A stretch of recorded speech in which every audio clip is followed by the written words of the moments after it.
Thank you to the Seattle Public Library Foundation's author series sponsor, Gary Kunis, and to the Seattle Times for generous promotional support of library programs. One of our co-sponsors today is Densho, and Tom Ikeda is the founding executive director of Densho. He's a Sansei, third-generation Japanese American who was born and raised in Seattle. Tom's parents and grandparents were incarcerated during World War II at Minidoka, Idaho. In addition to leading the organization for over the last 2 decades, Tom has conducted over 200 video-recorded oral history interviews with Japanese Americans. And prior to working at Densho, Tom was a general manager at Microsoft Corporation in the multimedia publishing group.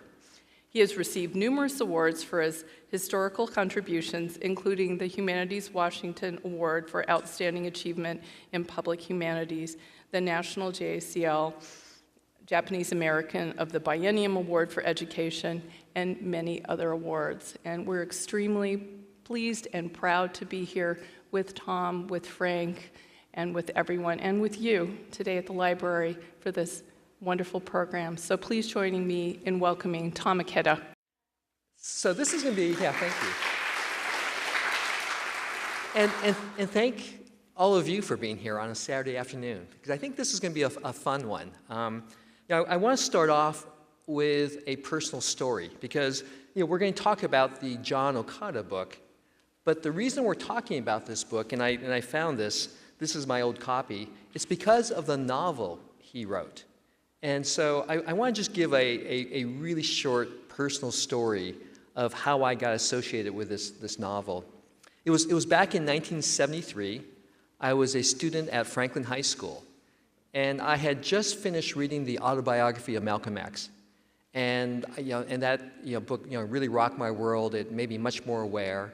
And I was lamenting to my English teacher that why isn't there something like this in Asian American sort of literature? Or what can I read that has a similar sort of tenor in terms of educating and looking at real authentic experiences of Asian Americans. And it so happened that my English teacher at that point was Elaine Kimiko Norikane Wetterauer, a teacher who was born at the Tule Lake concentration camp. And as I was talking to her, she smiled at me and said, you should read this book. And so I did read it. And in many parts, thanks to one of our speakers later on, Shawn Wong, who republished this under CARP, I was able as a student to actually have access to this book. And again, it rocked my world. For the first time, I began understanding what happened to the Japanese American community. And after reading the book, went and talked to especially my father about what happened. And he explained to me about the draft resistors, about the perceptions of people who were in the military, World War II veterans, of which my father was one. He talked about the loyalty oath during World War II and Tule Lake, and how it really divided the community. And so the book is about a draft resistor, so a very different perspective. But more than that story, it also helped for me clarify really the myth of the model minority, and that was a powerful statement. So as I'm going to college, this was in my memory. And then 10 years later, I reread the book, because 10 years later, I had this very powerful conversation with my future father-in-law, Frank Yamasaki. And so the woman I was dating at that time, Sarah, who became my wife, her father was also a draft resistor. And I remember around the kitchen table spending a whole evening learning about his life, and then talking about this book and recognizing that the portrayal of a draft resistor in this novel was very different than the experiences of Frank Yamasaki as a draft resistor. And so again, it really started to challenge my thinking, but again, revolving around this novel. And at that moment, I recognized that I did have this deep thought that going forward, it's going to be really important for the Japanese American community to really collect the diverse stories of the community, that there was no one story and no one author could capture that. And that was actually in some ways the genesis of the origins of Densho, which was started about 10 years after that. and has now been going on for 22 years. So I just wanted to give you kind of a preface in terms of, not as a scholar, but as someone who's been involved in this work and the importance of this novel in terms of my life and I think in terms of the community. And so now we're going to have a treat. We're going to start first with, and the way this program is going to go, we have 3 panelists. Each one will initially give a short presentation at the podium, and then they'll go over here, and then we'll have a conversation about some of the things that they talked about. So our first presenter is Frank Abe. And I first came across Frank because he wrote, produced, and directed the PBS documentary Conscience and the Constitution. He is currently collaborating on a graphic novel dramatizing the resistance to wartime incarceration, and writes and blogs at resistors.com. With Frank Chin, he helped create the first Day of Remembrance event and helped launch Chin's Asian American Theater Workshop in San Francisco. Frank was a senior reporter for Cairo News Radio and served as communications director for King County executives Gary Locke and Dow Constantine and the King County Council. He has been published in Bloomsbury Review, AmerAsia Journal, Frontiers of Asian American Studies, and many newspapers. For this volume, the John Okada one, he contributed an urgency to write the life of John Okada. So Frank, please join us at the podium. Thank you.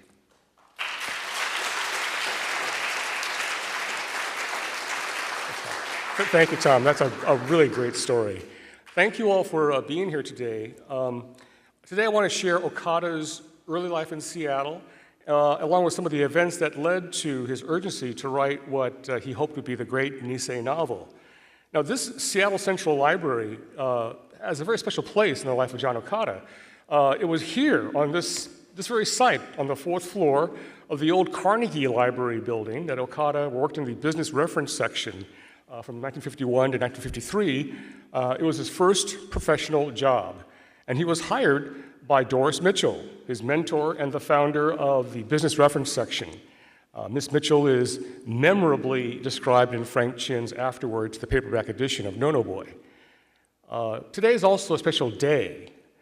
John Okada was born on September 22nd, 1923, in the Merchants Hotel at First and Yesler. Hotel management provided an early entry for the Issei entrepreneurs in Seattle, and his parents worked very hard. Here's the family. From the left is his mother Takayo, his brothers Roy, Frank, and Yoshitaka Robert. Arlene, his baby sister, and there's John next to his father, Yoshito. When John was in grade school, the family took over the Yakima Hotel on Maynard Avenue, just south of Dearborn, site now of the Salvation Army's William Booth Center, just for reference. So from there, it was a very short walk to Bailey Gatzert School, where Principal Ada Mahan organized a Good American Citizenship Club for these children of immigrants. And John evidently did not get the notice about class picture day. Only child with a dark shirt and a bolo tie. It's here that John Okada makes 2 lifelong friends, Roy Kumasaka and Frank Ashida.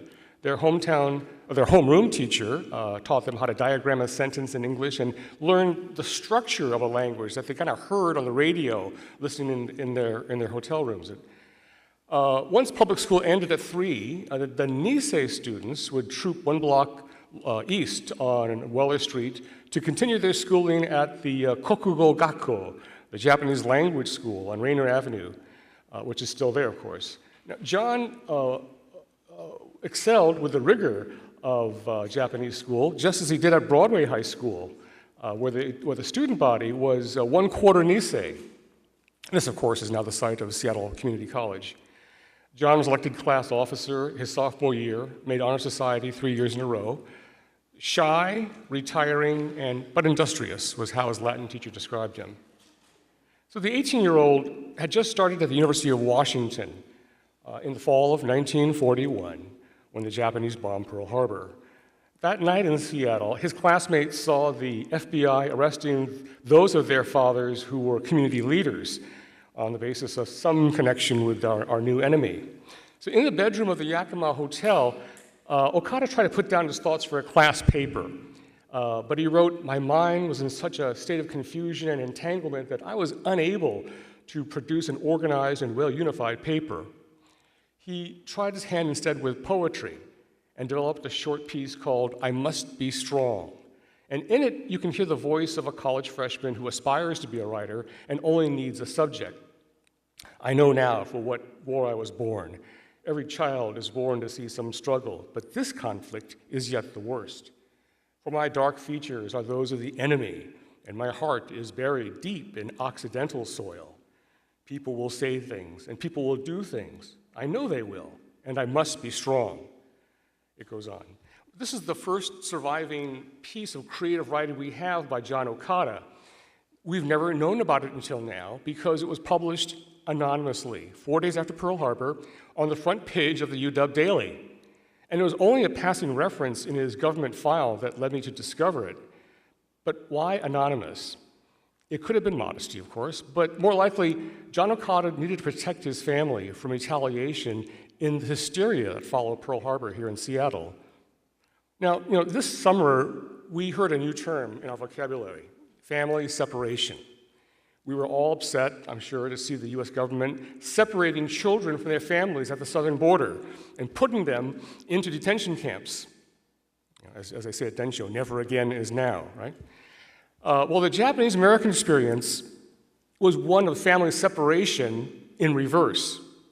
In our case, it was the fathers, innocent men like Yoshito Okada, who were ripped from their children and wives. Mr. Okada escaped arrest on December 7th, but 2 months later, the FBI made a second sweep on another Sunday morning in February 1942. An FBI agent, backed by 2 King County Sheriff's deputies, came to the door of the Yakima with a warrant for the arrest of Yoshito Okada. This was a family separation, and it would eventually inform the heart of the novel John Okada would write. Mr. Okada was held for weeks at the Immigration Detention Center on Airport Way, still there between Seahawk Stadium and Uwajimaya. On March 20th, he and 100 other Issei men were paraded out of King Street Station, while on the other side, on the right, you can see the families were crying out to them. The Seattle Times was there to get this picture. Now, look at the right, the arms of the wives and children reaching through the iron bars to scream out their goodbyes in English and Japanese. And you can see that's just what happened this year at the southern border. Somewhere in the darkness on the left was Yoshito Okada, and somewhere behind the fence on the right had to be John Okada, his mother, his brothers, and sister, because as you know, Maynard and Dearborn is just 2 long blocks away from King Street Station. Now, one man in this crowd, one Issei man, said, for the first time, it hit me that I might never see my wife and children again. These men were put on a train for the Department of Justice camp at Fort Missoula, Montana.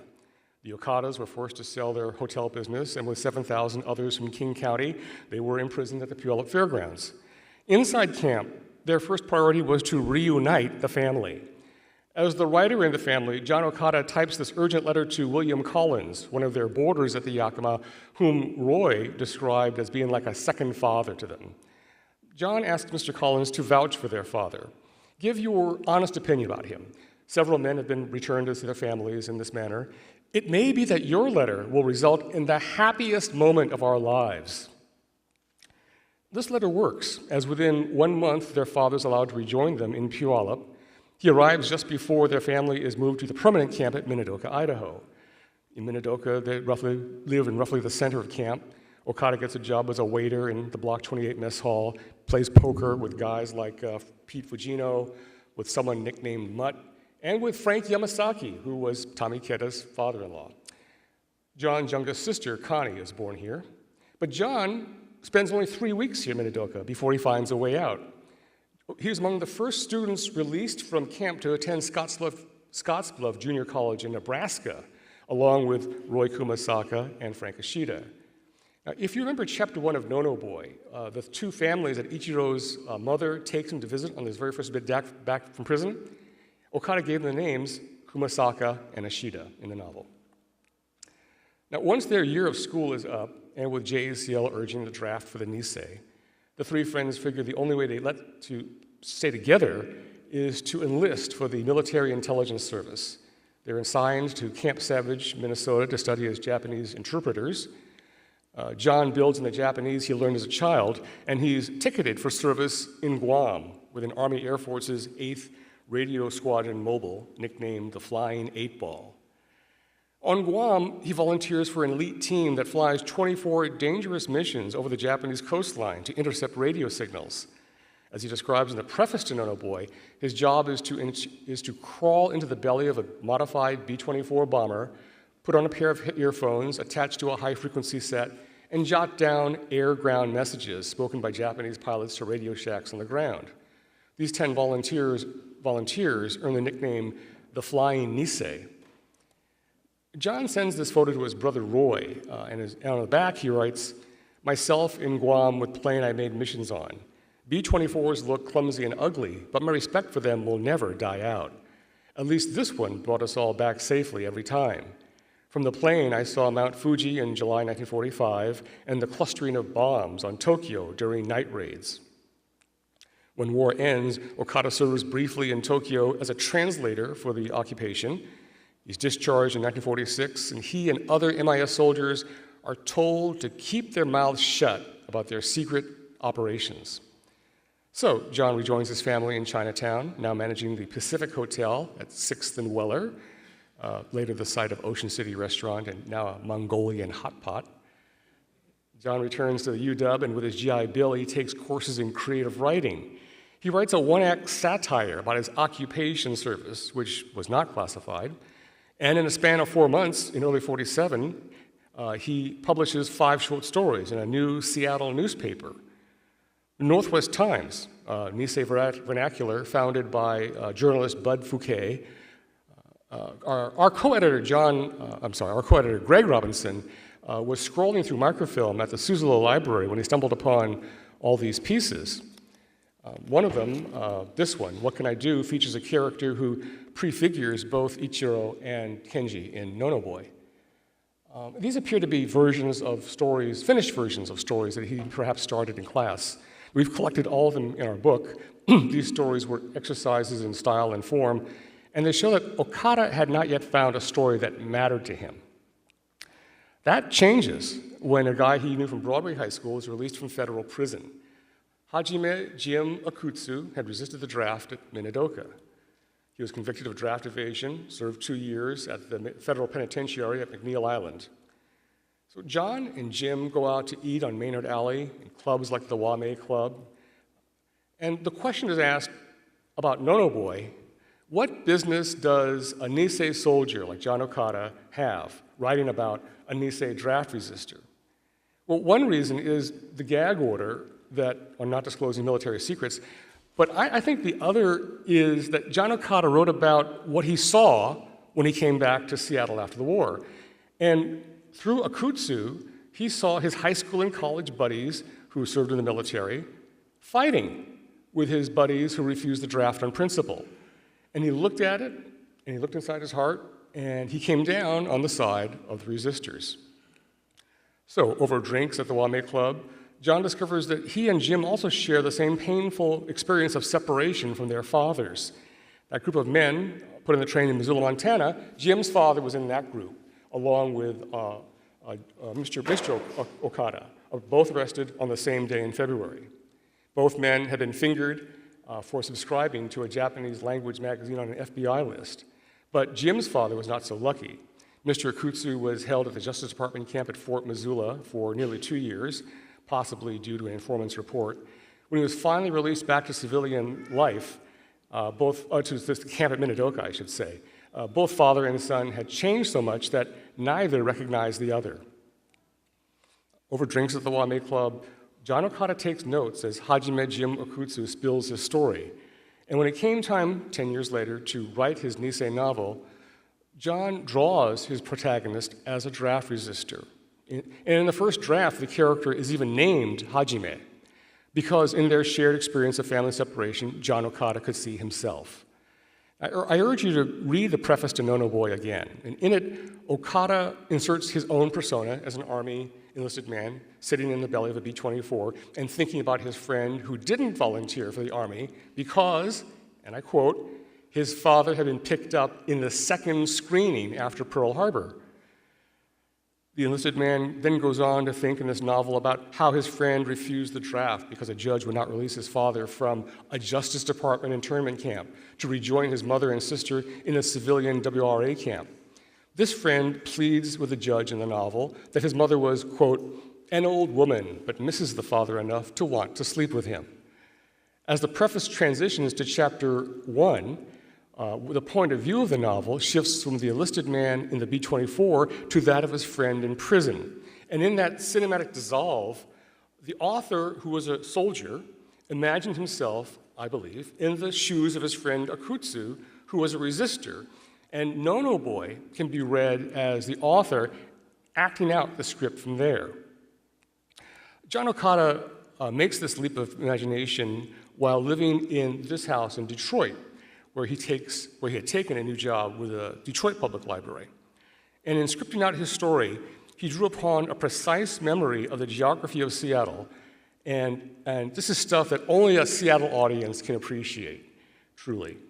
Chapter 1, the draft resistor Ichiro Yamada is released from McNeil Island and steps off the bus at 2nd and Main in Pioneer Square. He walks south past the clock tower at King Street Station, east on Jackson past the pool halls, and then he walks some more and finds the Yamada Grocery. Now, like many readers, I really wanted to locate the imaginary store where much of the novel takes place. And there's a clue on page 123. The character of Kenji parked his car outside the Yamada Grocery and gazes at a nearby hotel, quote, emblazoned with a floodlit sign for 444 rooms. I was watching Shannon G's film about Frank Nishimura for the Seattle Channel, and I fell out of my chair when I saw this still, where you can see 444 modern rooms, low rates. That was a Nishimura's Puget Sound Hotel at 6th and Dearborn, the second largest hotel in Seattle at the time, and certainly the one that, the only one in Chinatown with that many rooms. It's a place where John Okada went to play poker with Frank Nishimura and friends after they finished work while managing their own family's hotels. So in chapter 1, when Ichiro first enters the grocery store and hears the doorbell tinkle, quote, just as he knew it would, just as he had done 1,000 times when they had lived farther down the block. Sure enough, the Yakima Hotel was just 1 block south of the Puget Sound Hotel. So this is the Puget Sound Hotel from the Dearborn Avenue side. And if you stay with me here, on the far left of the corner of this photo, you'll see a grocery store. Indeed, a Japanese-owned storefront grocery on the corner of 6th and Dearborn, which means that, in all likelihood, in John's imagination, he saw the Yamada Grocery in the spot that places it today on the southeast corner of Iwajimaya Village parking lot. And one last piece. Ichiro calculates that his mother walks 14 blocks to the Wonder Bread factory at 19th and Jackson to buy day-old bread to resell. Now, the old bakery was indeed 14 blocks uphill from 6th and Dearborn. The bakery was demolished a decade ago, but thankfully preservationists saved the giant neon sign that could be seen from Chinatown, now sits atop, in the same space atop the Pratt Apartments. There's much more in our book. I haven't touched on John's later careers as an aerospace technical writer, an account executive at an advertising agency. It turns out that John Okada was a chain-smoking 1960s Nisei madman who may have written ad copy for Tide detergent and Gleam toothpaste. Now, I mentioned that John worked here at Seattle Central Library. He died young at age 47. A year later, his youngest brother, Frank Okada, painted a tribute to him, which hangs upstairs in the 10th floor reading room. Titled Shiva 2, Frank donated it to the Seattle Library as a gift of the artist in honor of his brother, John Okada. That's for you, Stacia and Linda. Family meant a lot to John, and one can't tell a story without including that of his family. And I could not have pieced together this biography without the patience and generosity of John's family. Thank you all for joining us in remembering John Okada.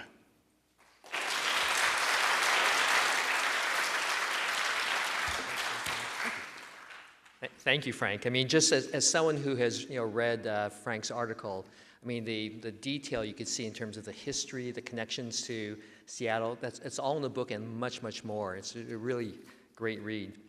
So the next speaker, and I mentioned him earlier in terms of one of the people who sort of republish Nono Boy so that a high school, like Franklin High School, could read it later. So our next speaker is Shawn Wong. Shawn is author of the novels Home Base and American Knees, and co-editor of the groundbreaking IE, an anthology of Asian American writers, and the Big IE. He is a professor of English at the University of Washington, a former chair of the Department of English, and a former director of the University Honors and Creative Writing Programs. For the book, this volume, Shawn contributed to the chapter Republishing and Teaching Nono Boy. So please welcome Shawn Wong.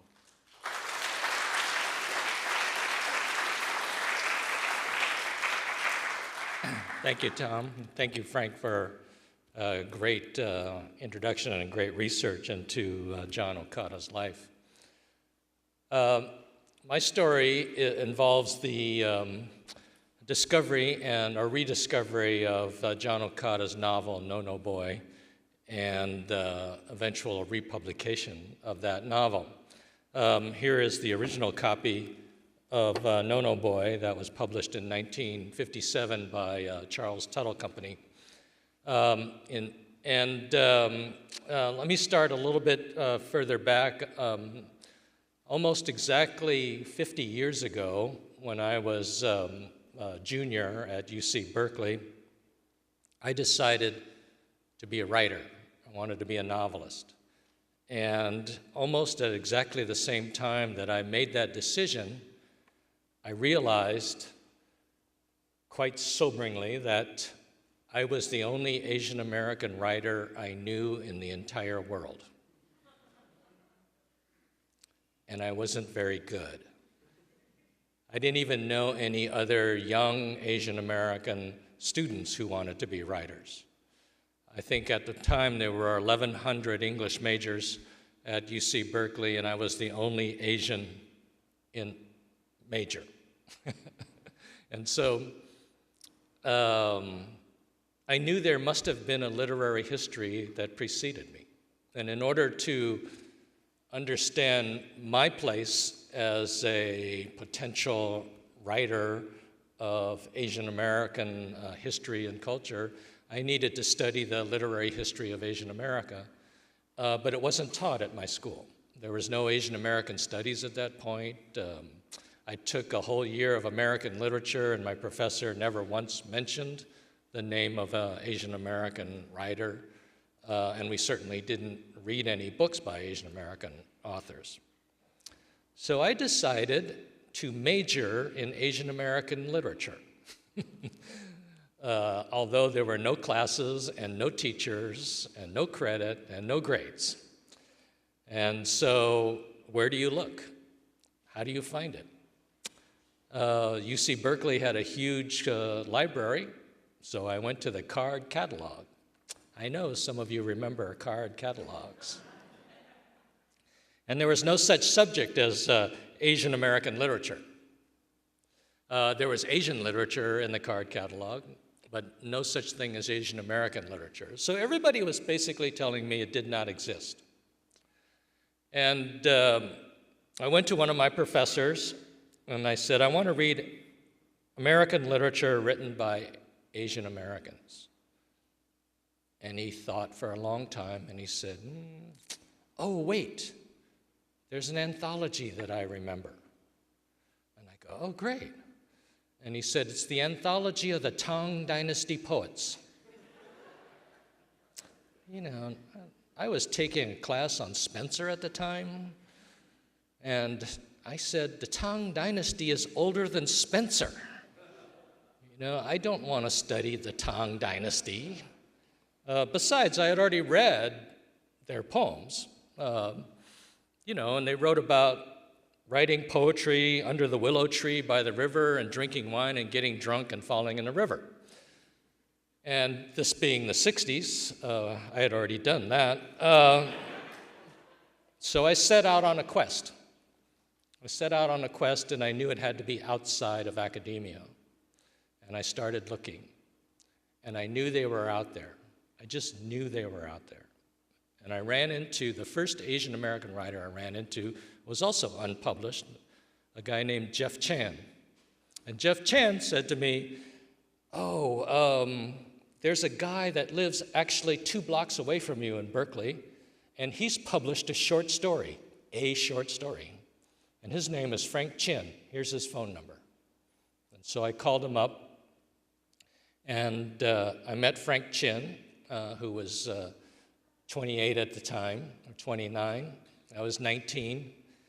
And Jeff and Frank and I set out on a quest to find Asian American literature. And to make a long story short, we found this book in a used bookstore, No No Boy. I think it was for sale for 50 cents. And up to that point, we had read a lot of really bad racist books about Asians in America. Things like Chinatown Inside Out, fake stories about Chinatown, things like that. And then we found this book, and as you can see, there's a guy on the cover behind barbed wire going like this. And the title was No, No. And we're going, no, no, that can't be good, you know? It's probably a book, because we were experts at literature, we just judged it by its cover. And so we didn't read it actually for a while because we were so discouraged by the books that we did find. In fact, I have the books on my bookshelf in my office here at the UW. And if you ever want to read a whole shelf of racist books, I have them. They didn't cost very much, 25 cents, 50 cents. But anyway, we eventually read it, and we realized it was Japanese America's first novel. We couldn't believe it. And we wrote to the publisher, Charles Tuttle, in Japan, and he sent us his entire correspondence file with John Okada. And it was a much longer story, but we got in contact with Dorothy Okada, his wife, and she informed us that we had just missed John. He had just died a few months prior. And we said, well, Frank and I said, we'd like to come down and see you and interview you. You know, that was our sort of our version of literary research. So we jumped on an airplane and we went down and visited Dorothy Okada and began to learn the story of John Okada and his novel. There's much more in the anthology that Frank Abe co-edited, but I want to skip ahead to Frank and Jeff and I eventually met Lawson Inada, a Japanese-American poet, and the 4 of us continued our search for Asian American literature. And one of the things that we realized is that, one, there were works out there. We eventually found 14 books, and we decided that in order to make sense of our own literary careers, we had to educate an audience to the literary history and the generation of writers who came before us. And so it was necessary for these books to be published or republished and come back into the mainstream of American literature. And so we set out on a quest to find publishers to republish a lot of classic Asian American works of fiction and poetry, et cetera. We eventually published and co-edited the very first trade anthology of Asian American literature at Howard University Press. It's actually no accident that African American presses were the first presses to acknowledge and republish and to publish Asian American writers. But nobody would publish No No Boy at first, and so we felt so strongly about this book, we decided, well, let's publish it ourselves. And the copy that Tom has is an example of the first printing. The very first printing of No No Boy was published by Charles Tuttle in an edition of 1,500 copies. And when I discovered it 15 years later in the early 70s, it had not sold out. 1,500 copies in 15 years had not sold out. Nobody wanted to read this book. In fact, it was actively rejected by the Japanese American community because that particular experience was too raw. And so Frank and Jeff and Lawson and I, being business entrepreneurs, we decided to go into publishing business. And we contacted a printer, and the printer said it would cost $5,000 to publish the book. And so we raised $2,500 because we half down, half on delivery. And so we went to press not knowing where the other half would come from. We were just going to gamble. And so we persuaded the Pacific Citizen, the Japanese American Citizens League newspaper, to run a free ad for us, and they did. And we offered $2 off if you send in an pre-order copy of No No Boy. And the response was amazing. We started to receive checks in the mail, and they started to flood in. And they came from almost entirely Japanese American people. You would see the order form copied and Xeroxed and passed down a street in Gardena, California, from one neighbor to another, because I was getting all the checks in the mail. And and by the time the book came off the printers, we had enough for the second payment. And we also realized that the entire first printing of 3,000 copies were sold entirely by mail. We sold out before we came off the press. And I, personally, mailed them all during Christmas. It's still traumatic. Anyway, to make a long story short, we went into a second printing, and we started to, we still didn't sell to bookstores because we had to give them a discount. And so I moved to Seattle, and I threw all of the boxes of No No Boy into the trunk of my Mustang, and I moved to Seattle in 1976.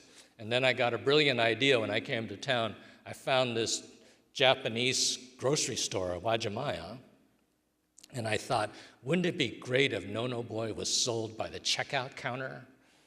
Just like you see Pulp Fiction being sold at the Safeway.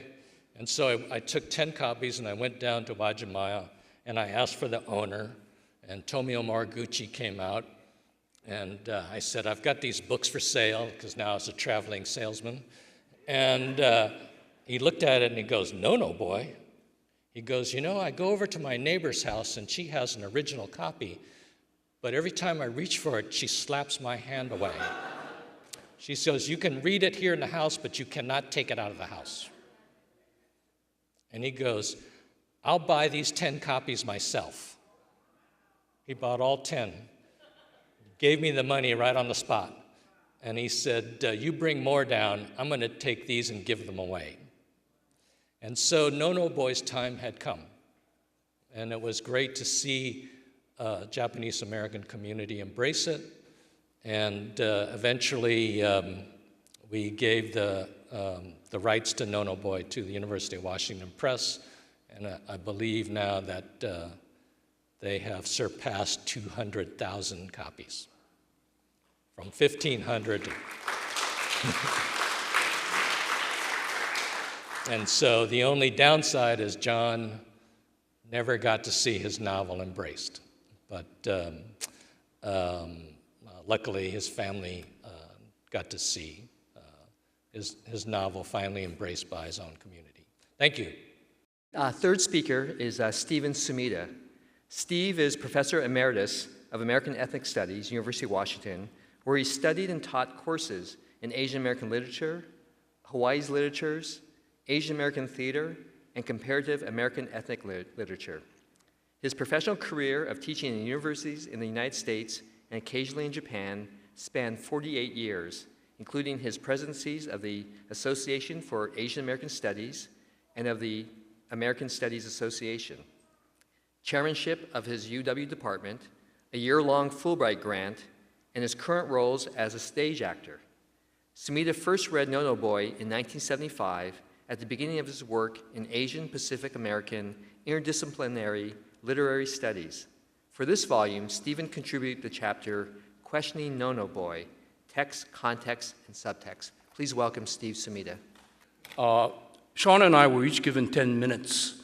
We knew we couldn't stick to that, but I did want to stick to a text, so that's how I'm going to present it. And also, I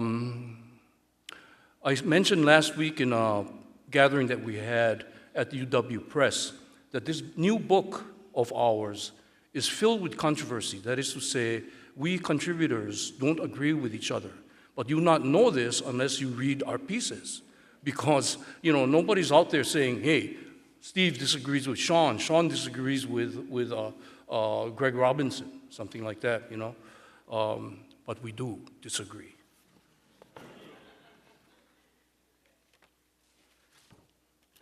Okay, so you gotta fasten your seatbelts. I'm gonna whip through this. Okada's predecessors. No Boy is not unprecedented, and Okada did not write it all alone. First, the main cultural environment in No Boy is so pervasive that we take it for granted. It is American popular culture at the time the novel is set, from the fall of 1946 to the following spring, as well as the years of Ichiro's growing up in America from 1921 to the present. In the scene in No Boy, when Kenji first introduces Ichiro to Emi, Ichiro sits comfortably at the piano in Emi's living room. He plays Sentimental Journey, and Okada names this allusion with no explanation necessary in the context. The song, as you know, is about taking a sentimental journey on a train headed back for home. Okada implies a question: can Ichiro and all other Nikkei ever return home? Sentimental Journey was a big hit in the American concentration camps, an especially poignant setting for it. Deeper still, Sentimental Journey and No Boy draw thematically from another related tradition and culture, concerned with social justice and expressed in swing low, sweet chariot, coming for to carry me home. Okada's references to his predecessors in pop culture are peculiarly easy like this and serious at the same time. A second category of Okada's cultural precedents is American literature. His brother Robert tells how John's room was piled with books. Okada was a reader. Thematically, Okada echoes Hemingway in the manly ways his male characters act and speak or seem expected to, in resistance to the epithet No Boy. In counterpoint to Hemingway, Ichiro's monologues sound like Faulkner. No, he said to himself as he watched her part the curtains and start into the store, there was a time when I was your son. There was a time I no longer remember when you used to smile a mother's smile and tell me stories about gallant and fierce warriors who protected their lords with blades of shining steel, and about the old woman who found a peach in a stream and took it home, and when her husband split it in half, a husky little boy tumbled out to fill their hearts with boundless joy. I was that boy in a peach, and you were the old woman, and we were Japanese with Japanese feelings and Japanese pride and Japanese thoughts, because it was all right then to be Japanese and feel and think in all the things that Japanese do, even if we lived in America. This monologue recalls how Faulkner's novels ponder a post-Civil War American South and its myths of a South before the war. Okada's No Boy parallels Faulkner's Light in August, with Ichiro, like the character Faulkner names Joe Christmas, running from, yet wanting to be punished for a crime he didn't choose to commit, the crime of being born the wrong race. Deeper still is Twain's Huck Finn, who, like Ichiro, thinks himself wrong for doing the right thing. One of the moments in No Boy where Okada evokes the unspeakable violence of racism and racist self-hatred occurs in what is now the parking lot behind Tai Tung restaurant. One of Ichiro's attackers pins him to the ground, snaps open a switchblade knife, and slides it under Ichiro's belt. In Faulkner's novel, Joe Christmas dies from bleeding by castration, like this, at the hands of a lynch mob. Third, Okada's drawing from predecessors in American literature includes his probable reading of Nikkei writers. In the Filipino-American classic, where Seattle is a setting, Carlos Bulosan explicitly cites two Asian writers who inspire the protagonist of his America is in the Heart. They are Yone Noguchi and Young-Hil Kang. Without saying so, Okada may be influenced by Nikkei writers such as Manaka Sone, also of Seattle, Toshio Mori, Shelley Ayame Nishimura Ota, and any number of others Greg Robinson identifies in his chapter of the new book. From Shelley Ota's Upon Their Shoulders, about Issei and Nisei in Hawaii, and published in 1951, the earliest historical novel about Nikkei in English by a Nikkei author, Okada may have found to his liking that a Japanese-American novel of immigration need not be propaganda about an American dream.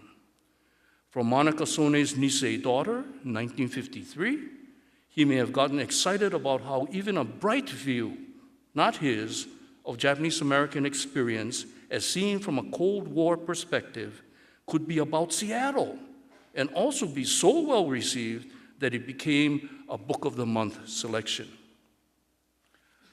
From Hisaya Moro's short stories in journals nationwide after the war, Okada may have found support for using a strategy of an unreliable narration to tell the story of a depressed, traumatized Nisei young man whose plight was shared by most Nikkei in history.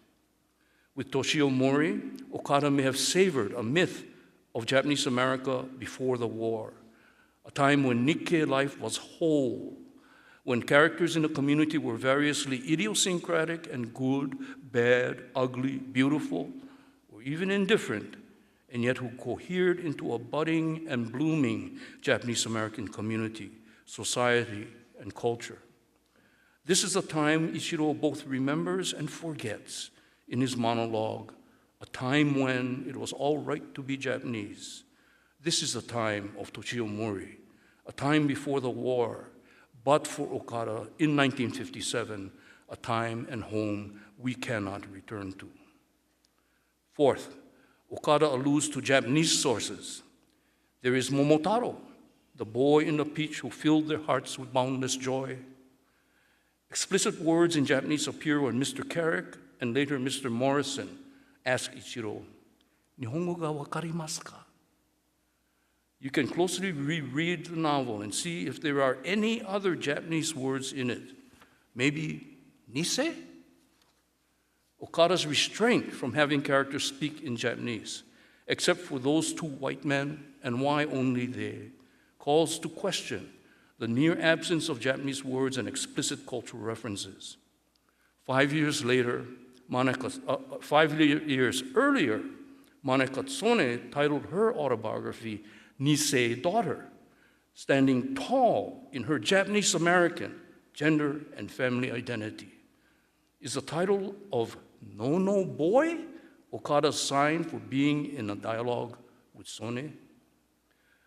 Okada's Japanese cultural sources flow deep and silent underneath the beginning of his text. On that first page, following Okada's preface, we read that 2 weeks after his 25th birthday, Ichiro got off a bus at 2nd and Main. The passage closes. He walked toward the railroad depot where the tower with the clocks on all four sides was. It was a dirty-looking tower of ancient brick. It was a dirty city. Dirtier, certainly, than it had the right to be after only 4 years. Here's a subtext. The folk tale, Urashima Taro, is about a 14-year-old boy who helps to support his grandmother and mother in a fishing village. Urashima Taro is so earnest a boy that if he were here today, he would be on his way to becoming an Eagle Scout. Rewarding Urashima for a good deed, a sea turtle takes him down to the undersea world where the princess of the ocean entertains him.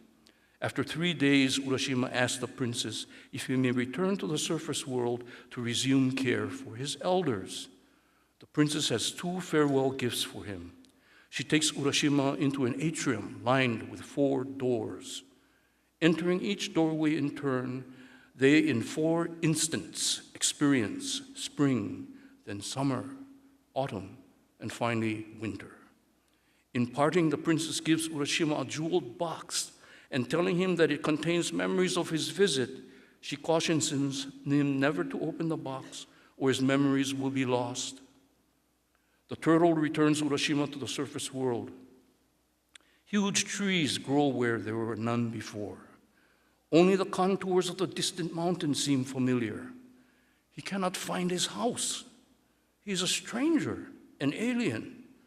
Some kids tease him. They summon an ancient elder who smacks his gums and lips, closes his eyes, and intones, "Mukashi, oh Mukashi, long, long time ago, there was a boy named Urashima who abandoned his grandmother and mother. We teach our children not to follow his bad example. That was 300 years ago. He disappeared." In despair, Urashima slumps under a towering tree that was a mere weed 300 years ago. He holds his only possession, the jeweled box. Urashima opens it. Out flood his memories, the ghosts of his undersea visit yesterday, 300 years ago.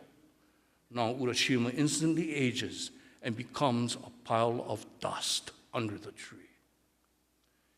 If not actually my grandmothers, then Issei collectively told the next 2 generations this delightful story. Why did they pass this one on among dozens or scores they might have known from Japan? The Urashima Taro story tells us that, contrary to a stereotype, the Japanese came to America to make money and return home rich. The Issei understood that you cannot return home. If you think you can return, you find that home has changed, and you have changed. This parable was further rewritten by history. About the time Issei were succeeding in feeling newly at home in America, they and their children were taken to the undersea world that was a desert, the concentration camps. When again they tried to return home, they found that Seattle, other West Coast cities where once they lived, and America had changed. The people themselves were changed by the passage of time, by history, in history, that they too had participated in making. So I say that the first page of Okada's novel is itself a profound, silent allusion to Urashima Taro. The difference is, at the end of the Japanese tale, Urashima dies. But from the very beginning of Okada's novel, Ichiro must live. What a brooding writer Okada must have been. He thought so deeply about his sources that he found ways of telling the story of Ichiro without ever lecturing, as I have done, about these sources, and by wisely departing from them to make, with his predecessors and their readers, a literary, cultural community populated by many. But actually, I'm going to start off as Steve comes up here too, because Steve mentioned, and I read the essays, and there are different perspectives, and I want to ask the panelists as they're kind of getting ready to think about where they think the disagreements are. When you think about either the novel or Okada, when people start writing and talking about him, where are those areas where people disagree in terms of maybe the significance, the importance, the messaging of that story? But as you're thinking about that, I want to also look at the front of the book I got, and I just found out recently the origins of this cover, and I'm not sure if Frank or Shawn should tell the story, but how did this cover come about? In 1975, I was hanging around with Shawn and Frank in the Asian American Theater Workshop after the production called Honey Bucket, and the photograph of myself with the theater lights shining down caught my cheekbones like that. The artist Bob Onodera took a photograph of me and used that as the graphic design for the cover of the novel. Yeah, it's me. We wanted somebody that looked tormented. That was me. That was. I'm sorry, what's that? Tormented, anguished, hungry. Okay, so back to the question that I prompted the panel. I mean, whether it's anything that either one of you wrote or maybe someone else. I mean, what are the areas that we think we disagree on? I've had a lot of experience now with one very particular and very, very deep difference among readers. And I can go all the way back to when I first read No No Boy in 1975 to talk about an incredible misunderstanding between me and a professor at UW about the novel. And that is, there are those who read not only No No Boy, but a lot of ethnic American literature, especially when it's written in a first person. And in this case, No No Boy strikes people as if it were written in a first person, that this is Ichiro's voice. And not only Ichiro's voice, but this impression is that it is the author's experience. And someone at University of Washington said to me, the book is so raw in its bitterness, as if 10 years had not passed since the war and they're released from the camps, because John Okada was a No No Boy. And I said, what? He was a veteran. He was a war veteran. And this professor said, huh? I mean, that's the first lesson the faculty would teach in the Department of English. You do not assume that the speaker, the voice, the character, the main character, protagonist, you never assume that it is the author. Never. And here was a professor, very, very highly reputable professor, telling me that he read it as autobiography. So people who read it like that read documentary, they read reportage, that is as if it was journalism. They read as if it was a statement of fact. And then things get very murky and difficult because people who start off that way say, wait, there's something else going on here. So then there's another way of reading No No Boy, basically now, that this is a work of fiction where the details are selected by the author. And they are presented in a certain way for us to understand the experience that we cannot get from real life reportage or documentary, but we can get at by way of creating a plot, creating characters, putting them in interaction with each other, using language that will reach people and teach people at the same time, yeah. And this, I thought, would be taken care of by my 35 years of teaching No No Boy. I said, well, by then, everybody in the world will know how to read No No Boy, but no, it's still going on. And I'm not anymore, upset about this, because that's what keeps the life of the novel going. It keeps people going with it, it doesn't go away, because there's stuff that still needs to be questioned and figured out. And there's stuff that cannot be figured out, but that's okay. That's the life of this novel. Yeah. I think there's a tendency to dismiss writings by writers of color, particularly in the early 70s, as just being social history. Their only value was as social history, not as art. And when my co-editors and I finished the manuscript to our anthology of Asian American writers, we were trying to get it published, and I remember an editor at Doubleday, who was actually Somerset Mom's editor, he said to us after reading our anthology, he thought the least ethnic pieces were the best. And I remember sitting there looking at him going, what does that mean? The least ethnic pieces were the best. And then he says that he encouraged us to re-edit the anthology because the most interesting thing about it was not the fiction and the other artistic works, but he said it should be just presented as an anthology of social history. And we said, no, this is an anthology of the literary history of Asian America. And so it was difficult to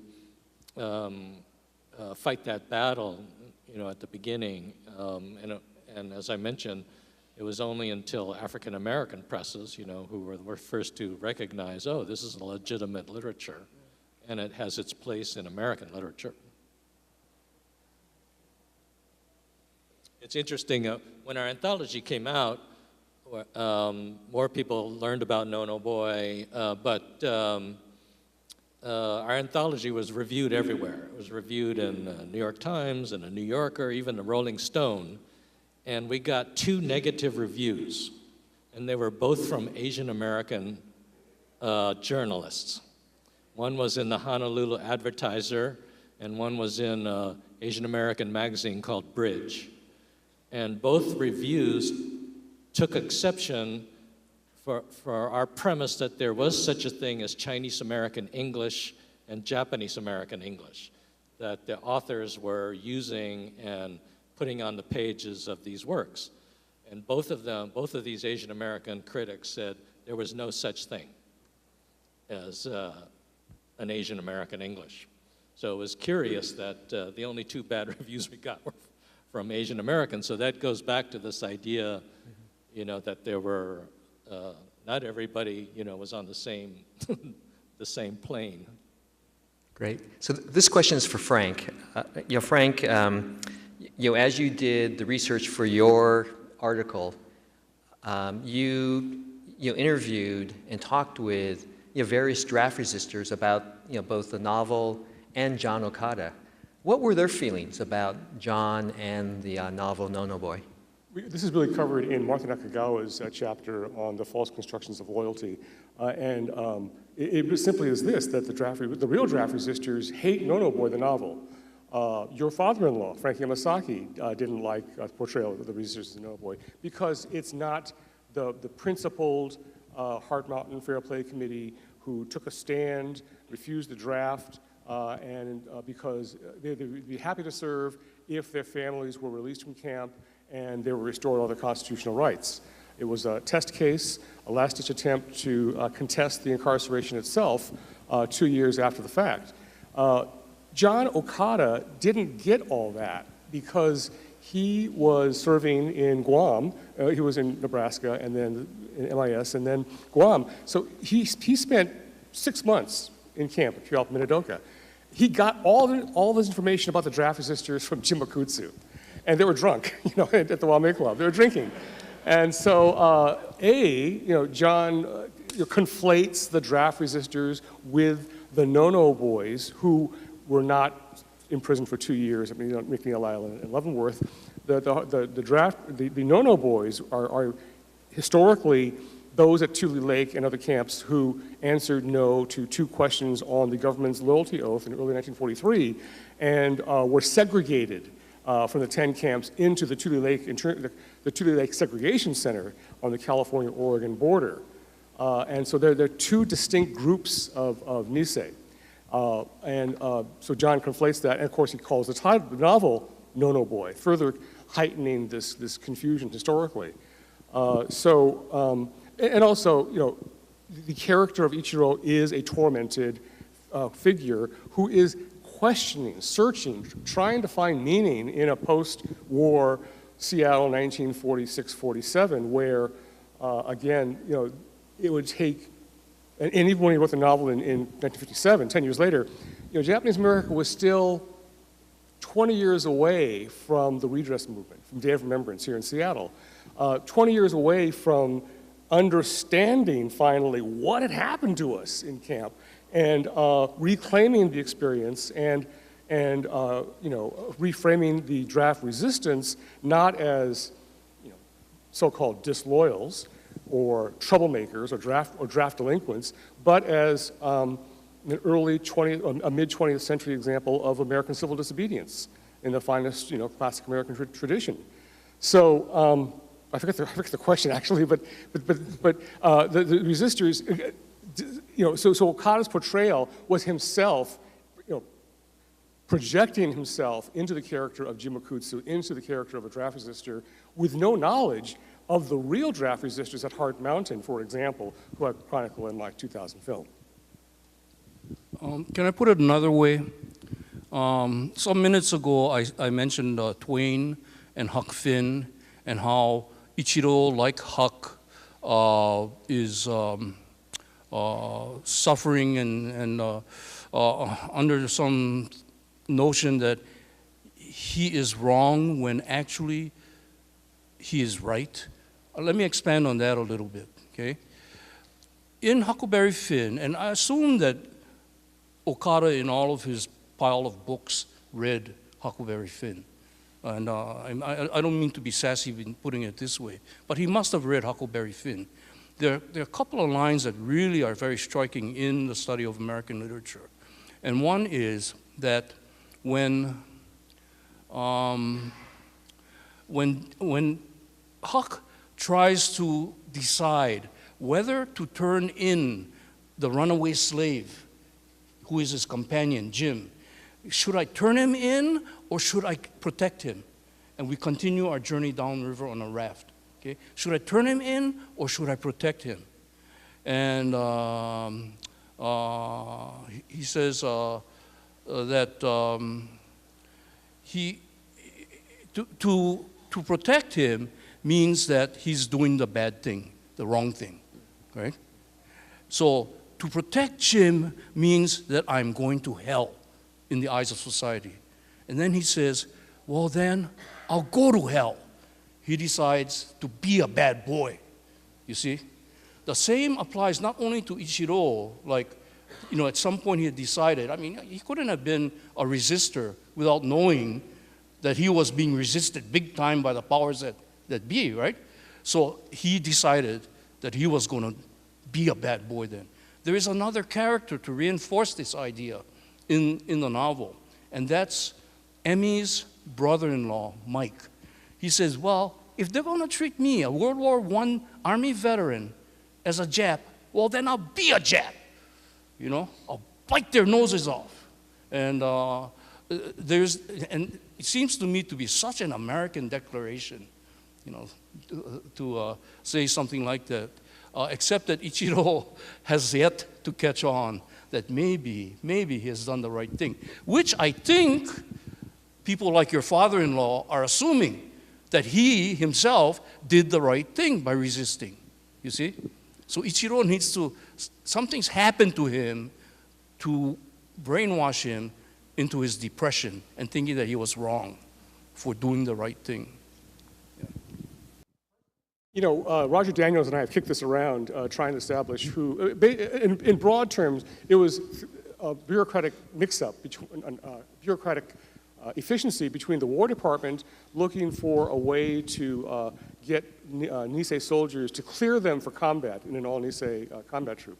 So there was an element of volunteering for the Army on one hand, and the War Relocation Authority needed an administrative means to clear the young Nisei men who wanted to go to college, like John Okada, leave camp and go to college or jobs in the Mideast, in the Midwest and the East. So they put these two questionnaires together in early '43 into the application for leave clearance questionnaire. And it asks, a lot of routine questions, and there are two key questions in the middle. Are you willing to serve in the armed forces of the United States and serve in combat duty wherever ordered? That's the Army's part. And then the WRA's part, question 28, are you willing to forswear any allegiance to the Emperor of Japan, which was a trick question because, of course, the Nisei had never sworn allegiance to the Emperor of Japan. And so it was a bureaucratic mix-up meant to be efficient, to create efficiencies, which led to the worst nightmare for the administrators of the camps. And they spent years cleaning up this mess. And it never really did. And of course, the traumatic effects of the families arguing over these questions, of the young men who answered no, were segregated to Tule Lake, and were further embittered by this experience, those traumas last with us today. Tom, you can answer this probably best of all. You've been answering that question, Tom. Is simply connect the events of 1942 to what's happening today with the current administration and the targeting of religious minorities and ethnic minorities. Well, for what I see, and Frank mentioned this earlier in terms of, a tagline that we use at Densho is, never again is now.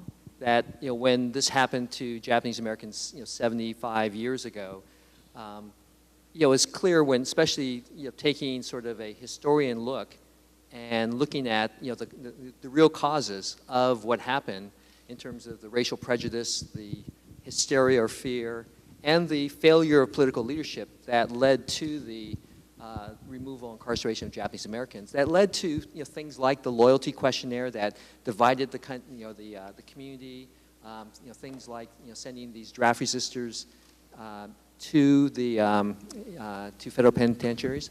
So in terms of today, what I would do, whether it's in the Middle East or in our country today, whether it's about the immigrants or how we're doing like American Muslims and things like that, I oftentimes go back to these underlying causes. Are we seeing one, fear, and with that fear, are we seeing tools and strategies to actually amplify the divisiveness and fear that we're seeing in our country today? Is there prejudice? Do we have racism? And do we have a failure of political leadership to really identify these things to help us navigate through these issues? Because I think it's easy to look at individual things happening here or there and start having opinions about it. But I always, especially when I go to classrooms, I really ask them these questions, and for them to kind of think about how we think about these things. Because I think when we start doing that, we start recognizing what we have to do in terms of moving forward. So I hope that is what you're asking, but in terms of, so I do believe there are similarities, and what's happening today in our country is very similar in terms of the rhetoric, the amplification of fear, the divisiveness that we're seeing, the failure of political leadership. All those factors are happening again today. Steve, the race hatred that put us in camp was something that John Okada in the preface called the indignation, the hatred, the patriotism of the American people. And you flash forward to the present, and you're seeing the things happening today. You see the normalizing of racial prejudice, religious prejudice, and nativism at the highest levels of our government. We have a government that is aggressively moving to criminalize minorities based on religion, race, or immigration status. And I believe those now in the White House are continually testing us every day, pushing the boundaries to see how much we, as the American public, will accept.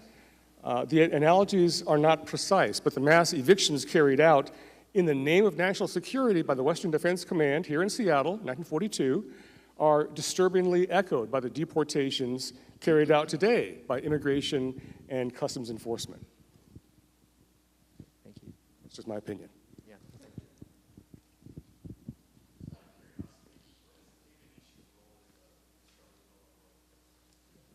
The question was, what was David Ishii's role in rediscovering No-No Boy? Publishing. Pivotal in the republishing of No-No Boy, because his office, his bookstore was central headquarters for getting the checks, probably getting the mail. That was Day of Remembrance, actually. Yeah. Right. Okay, but David Ishii had a shrine to John Okada in his bookstore. So the photograph we used on the cover of the book is actually a scan of the photograph that hung in David's store right when you enter it in his bookstore at 212 First Avenue South, Pioneer Square, now closed. And you walk in, and there'll be this framed photograph of John Okada. He bequeathed that to me when he passed in 2011, and we scanned it for the cover. David Ishii's bookstore was a place where Asian American writers sort of gravitated toward, not only because our pictures were on the wall, but That's true. But I would often send him things that to sell, things that I'd edited. I'd had free copies and things like that. I would send it to him, and then I would go to his store, and I wouldn't see those copies out on the shelves. And he goes, "Oh, I have them in the drawer." And I go, "What are they doing in the drawer?" And he would say, "Well, people have to ask for them. You have to know that he has something for sale, and then he has to decide whether you're worthy of even buying it." Right. So there was sort of an exam before, one, you had to know what he had for sale hidden in his drawer, and then two, you had to prove that you were going to use that book or that magazine for good purposes. And then what, he would slap your hand? Yeah. like Tomio's neighbor. And David's bookstore was, again, Asian American Literary Central, where Steve and Shawn and I would hang out there, and Frank Okada would come by. Yeah, Frank Okada would, John's brother, would be there all the time, smoking his cigars and talking about jazz, and he even sold me a few paintings, just standing there in David's store. Yeah, good times. So I have another question for the panel. So I was thinking back. So in 1973, when I first, so I was a high school student, and just learning about maybe how politics or the system works. Reading things like No No Boy, the autobiography of Malcolm X. If you were to point students today to a book written by an Asian American, that sort of captures, kind of a feeling of how we should maybe stand up for our rights, whether it's literature or nonfiction. What would you recommend? I think of, we have this opportunity to have the three of you here who are really, well versed in Asian American literature. Would it still be No No Boy, or would it be something else? Well, I guess I want to put in a plug. This is just kind of off the top of my head, though. And I have to draw from books that I've used in my classes. There's one book that I think really calls for more of a readership. I don't know how much it is sold, but I think it's very widely known. It's Nora Okja Keller's Comfort Woman from the late 1990s, mid-1990s. It's a story told by two different narrators, a mother and a daughter, about, the life of the woman who was a comfort woman in Korea under the rule of the Japanese military. And in fact, it's not her telling the daughter the story, but trying to keep from telling the daughter such a traumatic story. And it's about this relationship that they have. But it says an awful lot that is still in the air when you consider how in that part of the world the issues and the hurt and everything that has to do with comfort women is still around. There's still justice that's being sought.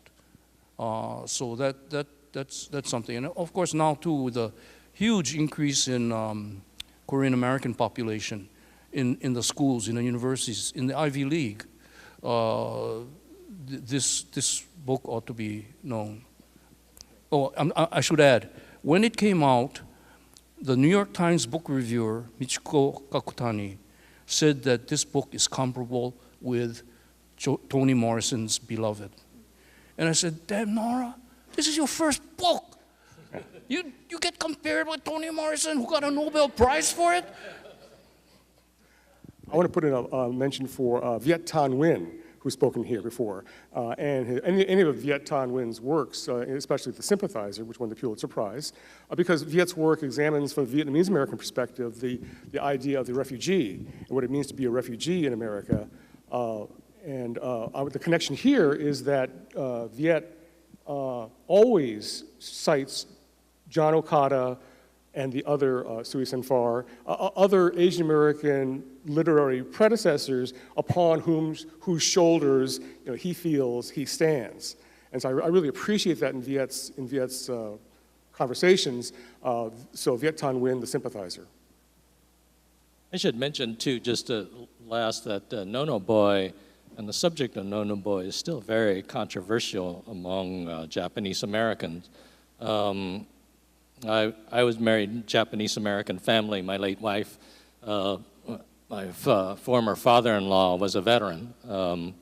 He was spent the entire World War II in the Army, and I marry into the family, and I'm the one who republished No No Boy, and we would have spirited discussions about draft resistors, and he still, in his 80s and 90s, did not forgive those who didn't serve, and there's no sort of amnesty, and that's very, very bitter, and And sometimes I would purposely sort of just get them riled up by, by talking about the resistors, and it was time to forgive and stuff like that. And luckily, he would just blame it on the fact that I was the only Chinese person to marry into the family.